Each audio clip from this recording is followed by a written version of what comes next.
No mundo da cibersegurança, existe um campo de batalha totalmente novo.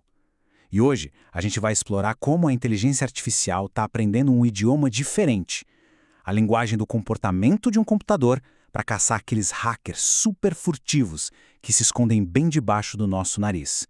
Sabe, essa é a grande questão que tira o sono dos pesquisadores de cibersegurança todos os dias. E não estamos falando de espiões de cinema, não. Estamos falando de ameaças digitais avançadíssimas, que são verdadeiras mestras do disfarce. É exatamente aqui que a nossa história começa. Ok, para entender a solução, primeiro a gente precisa deixar o problema bem claro. E esse problema, ele se parece com um tipo muito específico de fantasma digital. Então, esse é o nosso vilão. A ameaça persistente avançada, ou APT. Pensa nela não como um ataque rápido de bater e correr, mas como um agente secreto. Ele se infiltra em silêncio, aprende como tudo funciona no ambiente e fica ali, nas sombras, por meses, às vezes até anos, roubando dados aos pouquinhos. A maior arma dele é justamente passar despercebido. E aqui está o ponto crucial, o pulo do gato. Tentar achar uma APT é como procurar uma agulha num palheiro gigantesco. A atividade maliciosa é tão, mas tão rara e sutil, compondo uma fração minúscula dos dados, que os métodos de segurança tradicionais simplesmente não conseguem enxergá-la. Eles não sabem diferenciar do ruído de milhões de ações normais. O volume de dados é tão grande que sobrecarrega os sistemas. Bom, se os métodos tradicionais não funcionam, é preciso uma abordagem nova. Foi aí que os pesquisadores tiveram uma ideia bem diferente. E se a gente tratasse isso não como um problema de dados, mas como um problema de linguagem?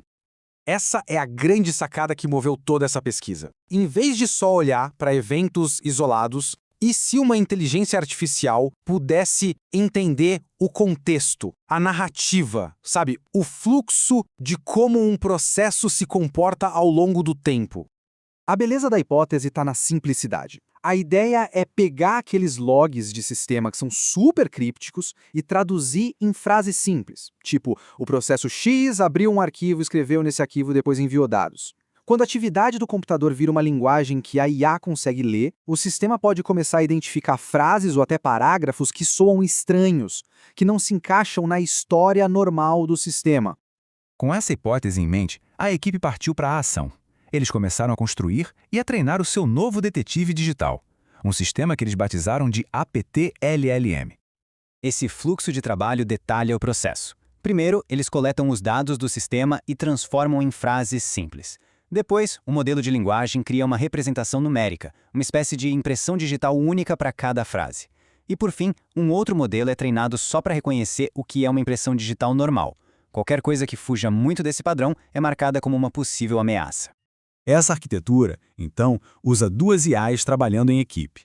Primeiro vem o tradutor, um grande modelo de linguagem, que lê as frases de comportamento e cria essa impressão digital numérica super rica para cada uma.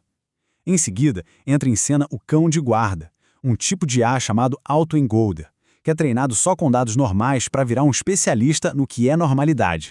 Isso aqui mostra o poder do tradutor na prática. São visualizações daquelas impressões digitais numéricas. Repara como os pontos azuis, que são a atividade normal, ficam todos juntinhos, agrupados. Já os pontos laranja, as ameaças, são empurrados para as bordas. A IA está, na prática, aprendendo a isolar o comportamento suspeito só com base no significado das ações. Incrível, né? E é aqui que o cão de guarda faz o seu trabalho. Esse gráfico mostra o que a gente chama de erro de reconstrução. Como o autoencoder só viu dados normais, ele é ótimo em reconstruir impressões digitais normais. Mas, quando ele recebe a impressão digital de uma atividade estranha, ele não consegue, ele falha. Esse erro, essa diferença entre o original e a reconstrução, vira o sinal de alerta.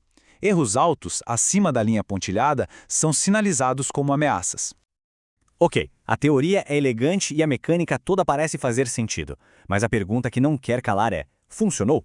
Vamos dar uma olhada nos resultados e ver como essa nova abordagem se saiu na prática. Os pesquisadores não se contentaram só em construir o sistema. Eles colocaram um bichinho para ralar, testando contra os métodos que já existem, usando dados do mundo real de vários sistemas operacionais e cenários de ataque diferentes. Primeiro, eles fizeram uma competição interna. Botaram 5 modelos de linguagem diferentes para brigar contra 3 arquiteturas de autoencoder. E como esse mapa de calor mostra, uma combinação se destacou de longe. O modelo de linguagem Albert, junto com o autoencoder variacional, o VAE. Essa foi a dupla campeã. E o desempenho dessa dupla foi, uau, impressionante. Eles conseguiram uma pontuação AUC de 0,95. Para quem não é da área, AUC basicamente mede a precisão. Pensa assim, uma pontuação de 1,0 é a perfeição, e meio é um chute aleatório. Ou seja, 0,95 é um resultado excepcionalmente alto, indica uma capacidade de detecção extremamente precisa. E aqui está o resultado final, a prova dos 9. Esse mapa de calor compara o APT-LM, que está na coluna da esquerda, com outros 3 métodos de detecção mais tradicionais. As cores mais escuras mostram o melhor desempenho. E a imagem fala por si. Em praticamente todos os cenários, em 4 sistemas operacionais diferentes, o APT-LM foi consistentemente melhor que os outros. Então, o que a gente tira de tudo isso? Primeiro, essa abordagem linguística funciona incrivelmente bem justamente no pior cenário possível, com dados super desequilibrados. Segundo, não é uma solução que só funciona para uma coisa, ela é robusta em diferentes ambientes. E, o mais importante, ela funciona porque captura o contexto e o significado, não só pontos de dados isolados. Claro, é sempre bom manter a perspectiva. O significado dessa pesquisa é gigante. Ela abre uma porta para uma forma totalmente nova de pensar a detecção de ameaças. Mas os próprios autores apontam as limitações.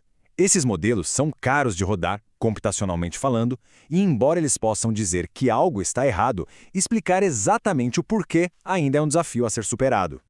E isso nos deixa com uma pergunta final para reflexão. No mundo onde os adversários estão cada vez mais sofisticados, talvez a nossa melhor estratégia não seja só construir muros mais altos, mas sim treinar defensores digitais que consigam entender a própria história que os invasores estão tentando escrever. A resposta para isso pode muito bem definir o futuro da cibersegurança. Obrigado por acompanhar esta análise com a gente.